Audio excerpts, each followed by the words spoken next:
The grand hall of the Zanari Empire trembled as Princess Elsa's fury manifested in visible waves of crimson energy. Her crystalline skin flickered between deep purple and burning red, a biological warning system that had sent 3 diplomatic envoys scrambling for the exit within the past hour. The ornate furniture hovering through anti-gravity fields clattered to the marble floor as her emotional disruption interfered with the palace's systems. "Another coward?" she hissed, her voice carrying the harmonic resonance typical of her species. The latest Suitor, a decorated war hero from the Kelthan Confederacy, had just fled through the grand archway, his 4 legs carrying him faster than dignity should have allowed. Ambassador Theros, her father's chief advisor, wrung his 6-fingered hands nervously. "Your Highness, perhaps if you could control your episodes, the courtship process might proceed more smoothly." Elsa whirled on him, her flowing robes of living light swirling dramatically. "Control? They want me to be controlled, contained, made small enough to fit their expectations of what a princess should be." Another pulse of energy shattered a nearby vase, its fragments suspended momentarily in air before clattering down. In the maintenance corridor beneath the grand hall, John wiped grease from his hands onto his already stained coveralls. The human mechanic had been working on the palace's environmental systems for 3 months now, ever since the Zanari Empire had contracted his employer, Stellar Tech Solutions, for their expertise with hybrid technology. Humans had a reputation throughout the galaxy for being able to fix anything, a consequence of their homeworld's tendency to produce equipment that barely worked and required constant improvisation. The building shuddered again, and John glanced at his diagnostic tablet. Another emotional surge, he muttered, checking the readings. The palace's systems were designed to adapt to the royal family's mood-based energy emissions, but Princess Elsa's outbursts were overwhelming the buffers. He had been monitoring the pattern for weeks now, always from a distance, always through his instruments. His supervisor's voice crackled through his comm unit. "John, we need you topside. The princess is having another moment. The stabilizers in the grand hall are failing." "On my way," John replied, gathering his toolkit. He had seen the princess only once before, from across a crowded hangar bay. Even then, her presence had been magnetic, not in the fearful way others described, but in a way that reminded him of a storm on Earth. Dangerous, yes, but also magnificent. When John emerged into the grand hall, the scene was chaos. Servants pressed themselves against walls. Ambassador Theros shouted instructions that no one followed, and at the center of it all stood Elsa, a tempest of barely contained power. Her eyes, 3 of them, arranged in a triangular pattern on her elegant face, blazed with frustration and pain. John assessed the situation with a mechanic's practicality. The stabilizers were overloading. The princess was caught in a feedback loop of her own emotions amplified by the malfunctioning systems, and everyone was either frozen in fear or adding to the chaos with their panic. He did what he had been trained to do. He approached the problem directly. Walking calmly across the hall, toolkit still in hand, John moved toward Elsa. The ambassador shouted a warning, but John ignored it. He had grown up in the industrial districts of New Detroit, where malfunctioning reactors and explosive decompression were occupational hazards. An upset princess, no matter how powerful, operated on principles he understood: system overload, feedback loops, cascading failures. "Your Highness," he said, his voice calm and steady, carrying the particular cadence of someone who had talked down many critical situations. "The stabilizers are amplifying your emotional output. You're caught in a loop." Elsa turned those 3 blazing eyes on him, and another wave of energy pulsed outward. John swayed slightly but held his ground, his boots' magnetic locks keeping him anchored.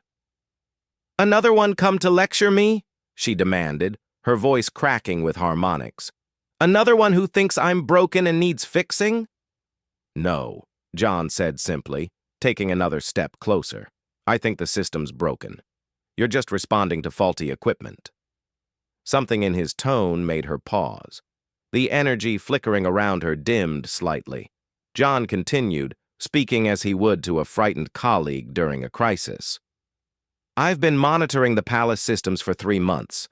Every time you have an emotional response, which, by the way, is completely normal, the stabilizers try to suppress it. But they're calibrated wrong for someone with your power level. So they push back, you push harder, they push more, and suddenly everyone's terrified and calling you unstable. Elsa's crystalline skin flickered, confusion mixing with the anger. You've been monitoring me? Monitoring the systems, John corrected, though his ears reddened slightly. You're just part of the data. He gestured with his diagnostic tablet. Look, your baseline emotional output is 40% higher than what the palace systems were designed for. It's not you. It's literally faulty engineering. For the first time in hours, Elsa felt something other than rage. She felt heard. This human, with his dirty coveralls and simple tools, had identified in minutes what no advisor, no suitor, no royal physician had considered. Perhaps the problem wasn't her. I'm not broken, she whispered, the question vulnerable in a way that made Ambassador Theros uncomfortable from across the room. You're not broken, John confirmed. Then, seeing the way her energy was still spiraling, seeing the tremor in her shoulders that everyone else mistook for threatening power, he made a very human decision. He stepped forward and wrapped his arms around her. The grand hall gasped collectively.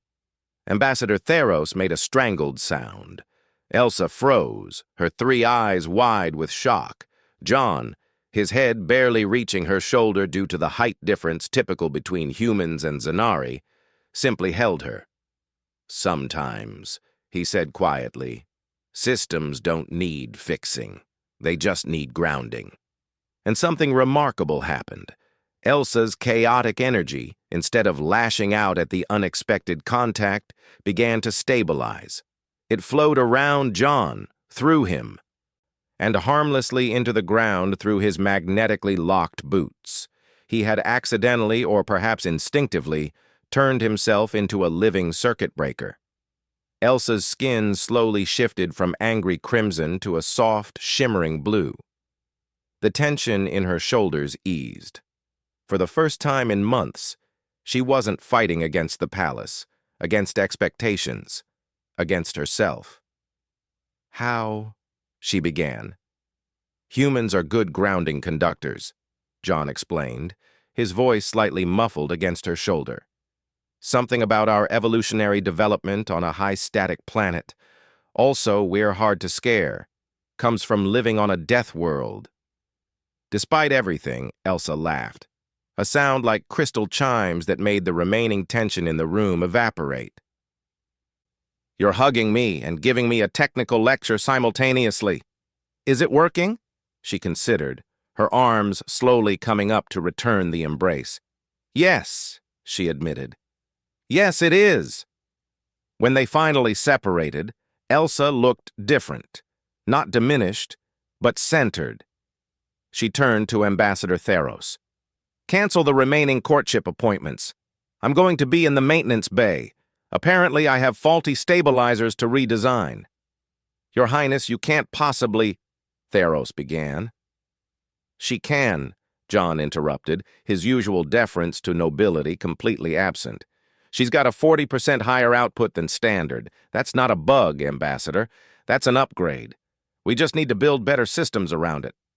Elsa smiled, her 3 eyes glowing with an emotion the court had rarely seen on her face. Hope.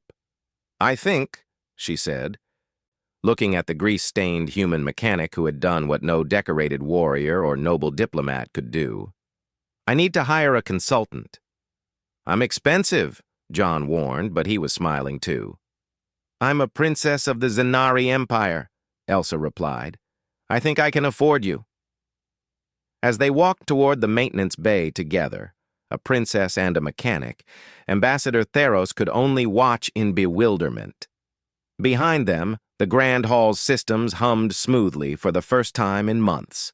Sometimes, the galaxy learned, the solution to an incompatible system wasn't to change the power source, it was to upgrade the circuit.